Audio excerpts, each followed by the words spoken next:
ये जो फूल है, ये जो फूल में धागा है, ये धागा है गोविंद भैया। और ये जो फूल है, ये वो लोग हैं जो इनसे दवाओं या बीमारियों का इलाज लेते हैं, समाधान लेते हैं और ऐसे ही बिखर जाते हैं। तो मुझे पूरा विश्वास है कि राजीव दीक्षित जी की आत्मा, उनकी शक्ति आपके हृदय में उतरने वाली है, क्योंकि एक राजीव दीक्षित बनने से काम नहीं चलेगा। उन्हें दबा दिया जाएगा, उन्हें सुला दिया जाएगा। आज हर घर में एक एक राजीव दीक्षित का उदय होना चाहिए।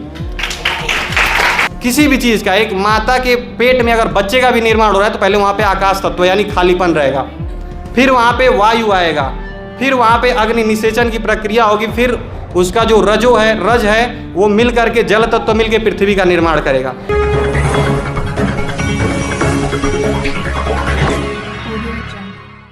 अगला आमंत्रण मेरा विपिन मौर्य जी।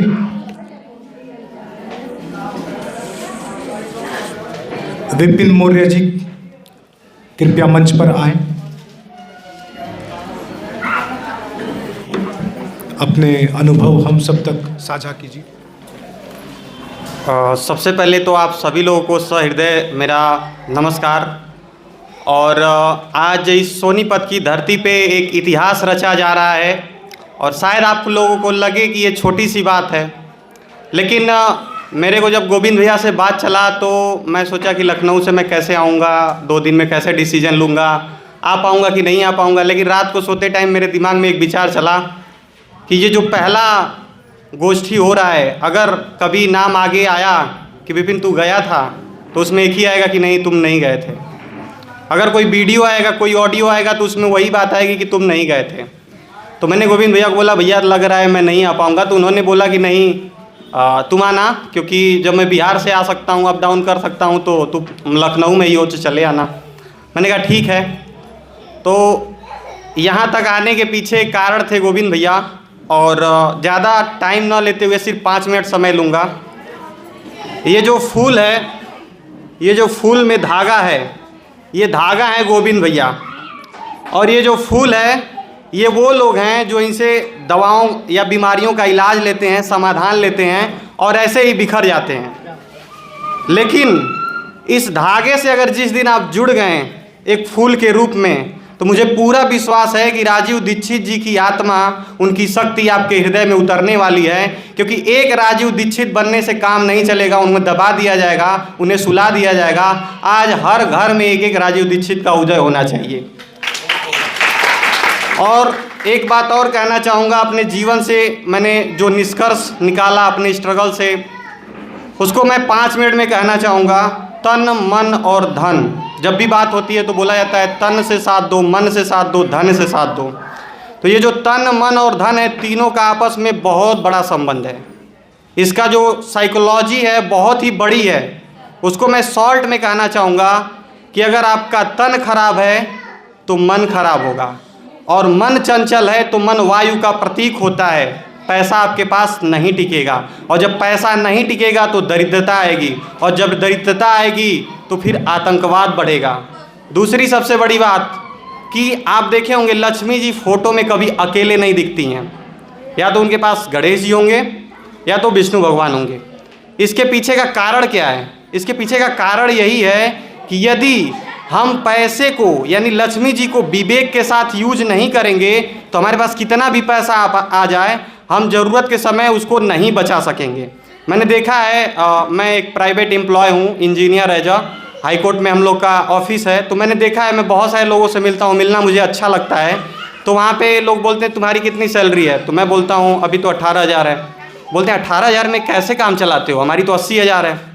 तो मैं उनको रिप्लाई नहीं करता हूँ, लेकिन मन में कहता हूँ आप कितना खुश हैं। मतलब मैं अपने मन में उनसे पूछता हूँ आप कितना खुश हैं, तो चेहरे पे उनके भाव दिखता है कि खुशी की कोई दूर दूर तक पता नहीं है। तो मैं आपको एक अपने जीवन का स्पष्ट उदाहरण देना चाहूँगा कि पैसे से खुशी का दूर दूर तक कोई लेना देना नहीं है। अगर 18,000, 20,000 या 25,000 भी कमा रहे हैं और मन, तन और धन आपस में बैलेंस करने आता है, तो आप बहुत ही खुश, बहुत ही प्रसन्न, बहुत ही आनंद में और बहुत ही स्वस्थ रह सकते हैं। क्योंकि यहाँ से मैंने क्या सीखा है, यहाँ गोविंद भैया के साथ मैंने जुड़ा था आज से लगभग 1-1.5 साल पहले। फिर उनका वीडियो थोड़ा बहुत एडिट करता था, छोड़ दिया। छोड़ने के पीछे कारण था कि कहीं लोग मुझे बोले अंधभक्त तो नहीं हो गए हो ना, ये क्या कर रहे हो, ये क्यों जुड़ गए हो। फिर छोड़ दिया, लेकिन फिर बीच में जब उनका वीडियो देखा, रिस्पांस देखा और उसको कनेक्ट किया पंच तत्वों से, आकाश, वायु, अग्नि, जल, पृथ्वी, किसी भी चीज़ का अगर ब्रह्मांड में निर्माण होगा तो यही क्रम होगा। आकाश, वायु,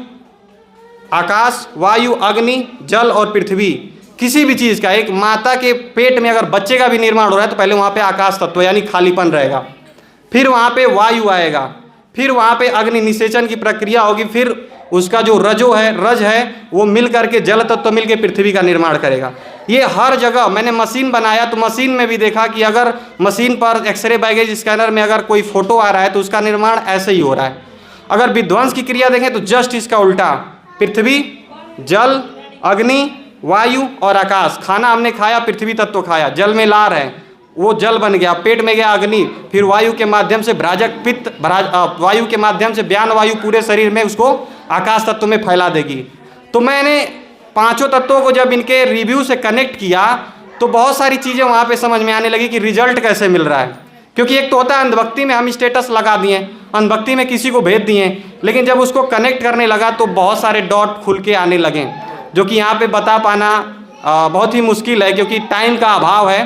तो मैं बस आपसे यही कहना चाहूँगा, as a engineer, electrical engineer, मैं आयुर्वेद को इलेक्ट्रिकल के नज़रिए से भी देखता हूँ, आयुर्वेद को आयुर्वेद के नज़रिए से भी देखता हूँ, और तन और मन के रेशियो के हिसाब से भी देखता हूँ, क्योंकि बॉडी जो है वो 72% है और मन जो है वो 12% है। अगर इसको डिवाइड कर दें तो 1:6 आएगा, यानी अगर मन में 1 गुना कोई विचार चल रहा है तो वो बॉडी पे 6 गुना दिखेगा।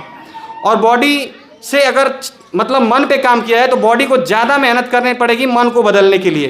तो इसीलिए गोविंद भैया हमेशा बोलते हैं कि विश्वास सबसे बड़ी औषधि है।